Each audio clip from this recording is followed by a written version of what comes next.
নমস্কার বন্ধুরা, নিউ রান্নাঘরে তোমাদের সবাইকে স্বাগত। বন্ধুরা, কাল রাতে অনেকটাই ভাত বেঁচে গিয়েছিল, খুবই ঝরঝরে ভাত, তাই ভাবলাম ফেলে দেব না, এটাকে একটি বাটিতে করে ফ্রিজে রেখে দিয়েছিলাম।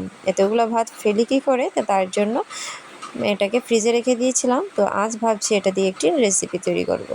আর এই রেসিপিটা দারুণ হয় খেতে। তো প্রথমে একটি কড়াইয়ের মধ্যে দিয়ে দিলাম বেশ খানিকটা তেল, তার মধ্যে দিয়ে দিলাম আগে থেকে ভেজে রাখা বাদাম। তো আমি বাদামটা আগে থেকে ভাজা ছিল, তোমরা যদি চাও একসাথেই ভেজে নিতে পারো। তো বাদামটাকে আমি তেলের মধ্যে হালকা নাড়াচাড়া করে নামিয়ে নেব। একটু ভাজা ভাজা করার জন্য আগে থেকে আমি তেল দিয়ে ভাজিনি, তো তার জন্য এখানে একটু তেল দিয়ে ভাজি করে নিচ্ছি। তো ভাজা আমার হয়ে গেছে, তো চলো বাদামটা নামিয়ে নিই।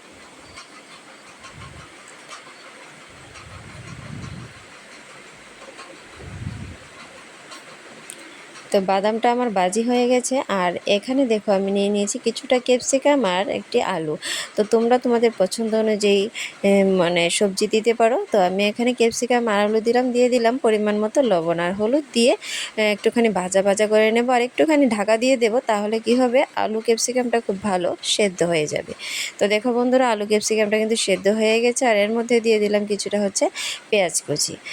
পেঁয়াজ কুচি দিয়ে হালকা নাড়াচাড়া করে নিলাম। আর এবার দিয়ে দেবো কাঁচা লঙ্কা কুচিটা যে যার মতো অনুযায়ী দেবে, কারণ বাচ্চারা যদি খায় একটু কম ঝাল দেবে।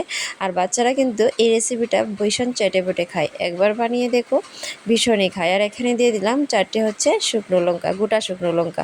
বড়রা যদি চায় এই শুকনো লঙ্কাটাকে মেখে খেতে পারে, এতে খুব দারুণ লাগে রেসিপিটা। তো চলো, এবার সব কিছু আমার ভাজা ভাজা হয়ে গেছে। আর শেষ পর্যায়ে দিয়ে দিলাম কিছুটা গ্রেট করা গাজরটা কুচি করেও দিতে পারো। এবার বলবে যে গ্রেট করে কেন দিলাম, হ্যাঁ, বাচ্চারা কি করে গাজরটা মুখে বলে ফেলে দেয়। তো এবার গ্রেট করে দিলাম, দেখি কি করে ফেলায়। আমার মেয়ের আবার গাজরটা খেতে চায় না, তো তার জন্য দিয়ে দিলাম গ্রেট করে। আর সত্যি বলছি, একটা গাজরের টুকরো কিন্তু ফেলাইনি। তো এরপর যে দিয়ে দিলাম আমি আগে থেকে যে ঠান্ডা ভাতগুলো ছিল, তো সেই ভাতগুলো দিয়ে ভালোভাবে সব কিছুর সাথে নাড়াচাড়া করে নেব, একদম ভালোভাবে মিশিয়ে নেব। তো মেশানোটা খুব ভালো করে মেশাতে হবে। যদি ভাতগুলো একটু গুটি গুটি থাকে, তো সেটাকেও মিশিয়ে নিতে হবে। আবার দিয়ে দেবো পরিমাণ মতো লবণ দিয়ে আবারও খুব ভালো করে মিশিয়ে নেব। আর ভাতগুলো একটু এরকম যদি গুটি পাকানো থাকে, সেটাকে ভেঙে দিলে মানে মিশবে ভালো, খেতে ভালো লাগবে। তো চলো ভালো করে আমি ভাতটাকে মিশিয়ে নিই। আর এবার শেষ পর্যায়ে দিয়ে দেবো আগে থেকে ভেজে রাখা বাদামগুলো দিয়ে আবারও খুব ভালো করে মিশিয়ে নেব। তো চলো বন্ধুরা, এবার সব কিছু খুব ভালো করে মিশিয়ে নিই। তো ভাতগুলা এভাবে আমার একটু একটু গুটি বাঁধানো ছিল, তো সেটাকে খুব ভালো করে মানে মিশিয়ে নিলাম, তাহলে কি হয়, খেতে ভীষণই ভালো লাগে। তো চলো, আমার কিন্তু ভালো করে মিশিয়ে নেওয়া হয়ে গেছে।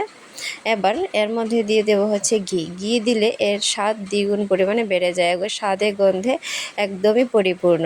আর বাচ্চারা এই রেসিপিটা ভীষণভাবে খেতে ইচ্ছে করে। আমার মেয়েকে একটানা 3 দিন এই রেসিপিটা করে খাওয়াতে হয়েছিল, এত স্বাদ হয়েছে। বন্ধুরা, তোমরা অবশ্যই একবার বাড়িতে ট্রাই করে দেখো, ভীষণ ভীষণ ভীষণ ভালো লাগে কিন্তু খেতে। আর আমরা ঠান্ডা ভাত অনেক সময় ফেলে দিই, কিন্তু না, এইভাবে ঠান্ডা ভাত ফেলে না দিয়ে যদি এইভাবে একটু ভাজি করে দেওয়া যায়, তাহলে বাচ্চারা কি হয়, সবজিও খায়, সাথে ভীষণ চেটেপুটে ভাতটাও খেয়ে নেয়। আর বাচ্চা কেন, বড় থেকে ছোট সবাই এই রেসিপিটা খুব ভীষণই পছন্দ করে।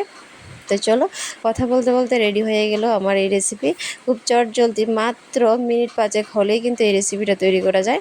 তো চলো বন্ধুরা, এবার নাড়াচাড়া করে নামিয়ে নেব। সকালের ব্রেকফাস্টে এই রেসিপিটা হলে আর কিচ্ছু লাগে না, গরম গরম, মানে ভীষণই সুস্বাদু স্বাস্থ্যকর একটি রেসিপি। তো চলো বন্ধুরা, কেমন লাগলো আমার এই রেসিপিটি, দেখতে কিন্তু ভীষণ সুন্দর আর খেতে কিন্তু ভীষণই সুস্বাদু। তোমরা এইভাবে একবার আর ভাত ভাজি করে খেয়ে দেখো, ভীষণ ভীষণ ভীষণ ভালো লাগে। ভালো লেগে থাকলে লাইক কমেন্ট শেয়ার করে দিও, চ্যানেলটিকে সাবস্ক্রাইব করে দিও।